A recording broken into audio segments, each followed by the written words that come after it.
4 weeks left. 12 weeks. Done. Scaling network. OSPF topics we talked about.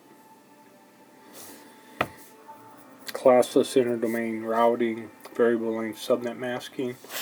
All of this have a lot to do with IP version 4, us being able to divide those addresses up more efficiently.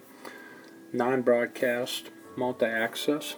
I could have drawn this a little bigger, but whole idea of like frame relay, and you can connect these private virtual circuits, and pretty soon you're getting all these connections, and then you have your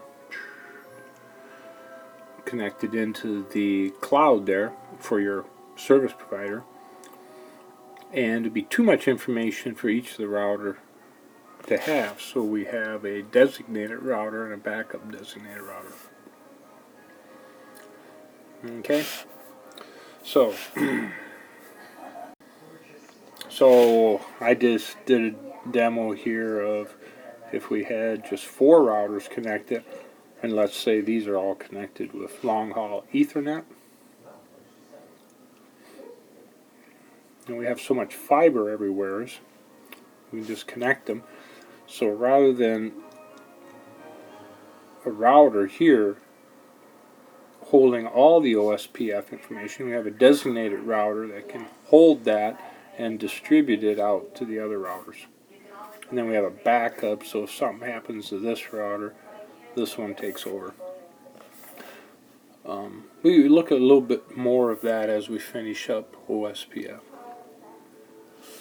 Link state protocol.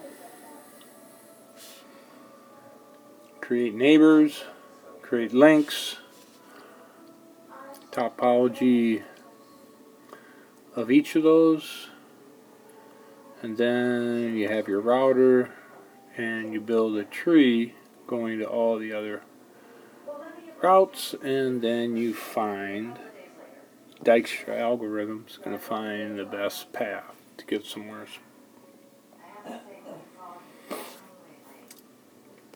Next week we'll have multi-area.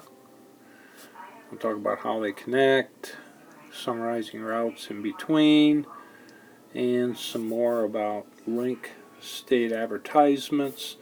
There's a variety of different types, like 12 different types of those, and those fit inside a link state update. And then we have the basic types: hello packet, acknowledgement, update, and so forth.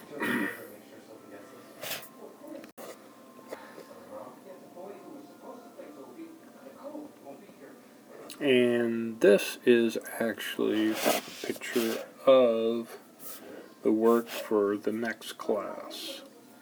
So that's it.